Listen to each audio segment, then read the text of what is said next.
2020 সালে একটা মেয়ে এবং একটা ছেলের জীবনে ঘটে যাওয়া ছোট্ট একটা গল্প আজকে তোমাদের মাঝে তুলে ধরতে চলেছি।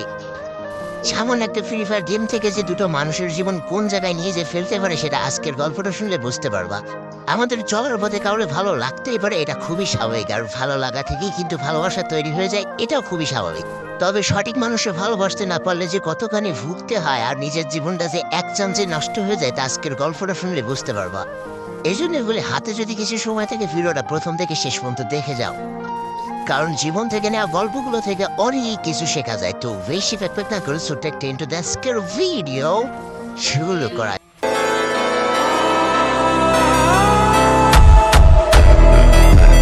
আজকের গল্পটা শুরু শুভ এবং পরীকে নিয়ে। শুভদের পরিবারে বাবা, মা আর শুভর একটা ছোট ভাই।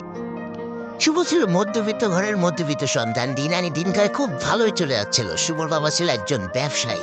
অপরদিকে আমাদের পরিদের সংসারে খালি বাবা, মা আর পরি একমাত্র সন্তান।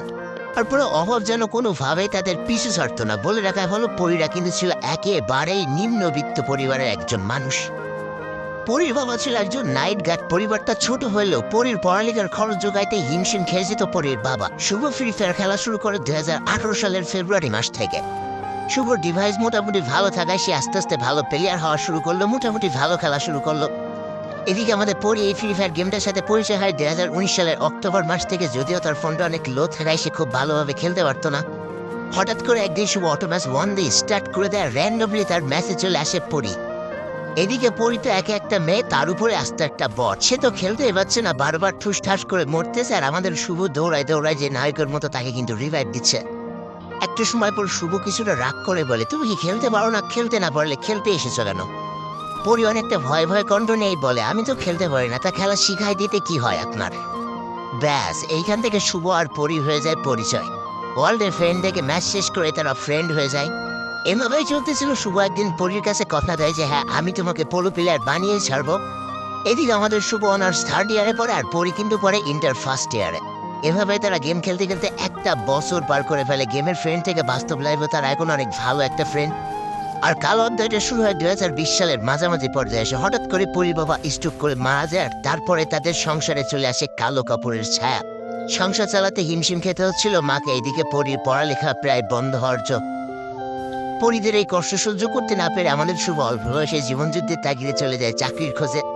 এবং 12,000 টাকার একটা চাকরিও সে জোগাড় করে ফেলে। চিন্তা করো বন্ধুত্ব কোন লেভেলে চলে না গেলে। 12,000 টাকার চাকরি করে 6,000 টাকা পরীকে দিয়ে দিত, 4,000 টাকা নিজের ফ্যামিলিকে দিয়ে দিত, 2,000 টাকা পকেট খরচ রেখে দিত। চিন্তা করা যায় কি পরিমাণ বন্ধুত্ব সম্পর্ক না থাকে এটা করা সম্ভব একটা ছেলের পক্ষে। যাকে এইভাবে শুভর ইচ্ছায় পরির পড়াশোনা চলতে লাগলো। আর এইভাবে আস্তে আস্তে তাদের মধ্যে ভালোবাসার সম্পর্ক তৈরি হয়ে গেল। আর বলে রাখা ভালো, একটু একটু করে টাকা জমে শুভ কিন্তু পরির জন্য একটা নতুন ফোনও কিনে দিয়েছে, যার জন্য পরিও কিন্তু এখন অনেক ভালো প্লেয়ার হয়ে গিয়েছে। এইভাবে তাদের জীবনটা বেশ চলছিল। তবে শুভ কিন্তু তার পড়াশোনা ছেড়ে দিয়েছে, ছেড়ে দিতে বাধ্য হয়েছে চাকরির প্যারার জন্য। যাক, তারপরেও দিন শেষে পরি তো সুখে থাকছে, এটা দেখে শুভ অনেক হ্যাপি। কিন্তু আসল বেমারিটা শুরু হয় এইবারে। এতদিন গল্পেই শুনেছি ভাই হিপ হপের পাওয়ার আছে, এই সাকুলার পাওয়ার আছে, হিপ হপ দেখলে নাকি মেয়ে পটে। কিন্তু এটা যে বাস্তব লাইফেও কারোর জীবনে এইভাবে ঘটে যাবে এটা আমি কখনো চিন্তাও করতে পারিনি। হঠাৎ করে তাদের রিলেশনের মাঝে একজন দ্বিতীয় ব্যক্তি পা রাখে, তার নাম ছিল আরিয়ান। আর আরিয়ান ছিল সিজন 1-এর প্লেয়ার, তার কাছে ভালো ভালো কালেকশন সবই ছিল। আর আরিয়ানের সাথে পরির বন্ধুত্ব হতে খুব বেশি একটা সময় লাগে না। আর এইখান থেকে পরির পরিবর্তনটা শুরু। শুভ সারাদিন চাকরিতে থাকতো, পরীকে টাইম দিতে পারতো না, ঠিক মতো গেম খেলতে পারতো না। আর এই সুযোগটাই পরি কাজে লাগাতো। পরি সবসময় আরিয়ানের সাথে গেম খেলা শুরু করে আর ক্লোজ হতে শুরু করে। আর এই ব্যাপারটা হঠাৎ করেই শুভ একদিন জেনে যায়।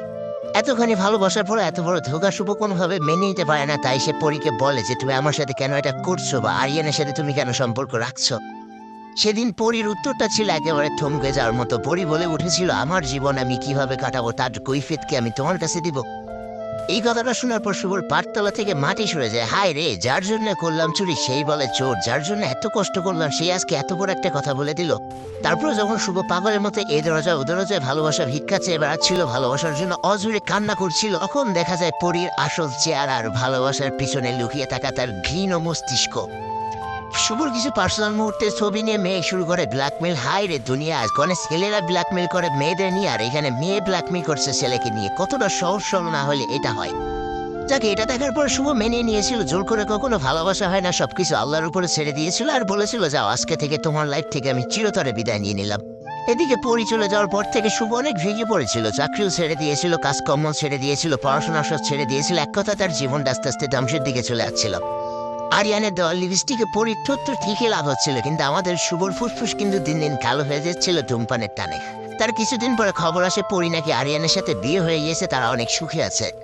তবে ভাই জীবনটা এতটাও সোজা না, কাউরে কষ্ট দিয়ে কখনো সুখী হওয়া যায় না।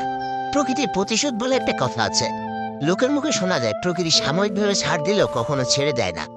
তারপরে শুভ হঠাৎ করে একদিন শুনতে পায় আরিয়ান নাকি অ্যাক্সিডেন্ট করে তার 2 পা হারিয়ে ফেলেছে। হাইরে নিয়তির খেলা, শুভরে কষ্ট দিয়ে পরি অনেক সুখে ছিল।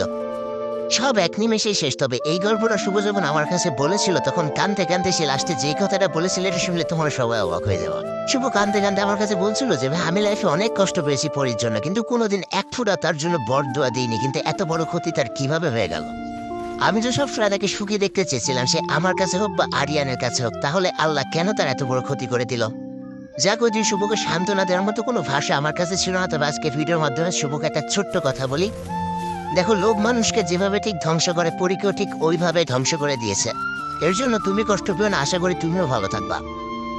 এবার যারা আমার অডিয়েন্স আছে তাদেরকে একটা কথা বলি, চলার পথে গেম খেলার পথে কারোর সাথে কথা হবে, ভালো লাগা হবে, ভালোবাসা হবে, এটা খুব স্বাভাবিক। তবে একটা জিনিস মাথায় রেখো, জীবনে জীবন সঙ্গিনী খুব ভেবে চিন্তে বাছাই করবা, না হলে এক চান্সে নিজের জীবনটা কিন্তু নরক হয়ে যাবে। একটাই মাত্র জীবন, ভুল মানুষের পাল্লায় পড়ে নিজের জীবনটা কখনো নষ্ট করো না। তো আজকের ভিডিওটা এই পর্যন্ত ছিল। ভিডিওটা ভালো লাগলে অবশ্যই একটা লাইক করে ফেলো, কমেন্ট করো, বন্ধুর কাছে শেয়ার করে দিও। আর যদি আমার চ্যানেল নতুন হয়ে থাকো চ্যানেলটিকে সাবস্ক্রাইব করে পাশে থাকা বেল আইকনে ক্লিক করে ফেলো আর আমাদের এই সুখী পরিবারের একজন মেম্বার হয়ে যাও। আজকে আমি বিদায় নিচ্ছি আরাইজ গেমিং এর পক্ষ থেকে। তো পূজা ভাই সুস্থ থেকো, ভালো থেকো, আর তোমাকে আপনি যে মানুষগুলো ভালো আছে তাদেরকে অনেক ভালো রেখো। Tata, bye bye.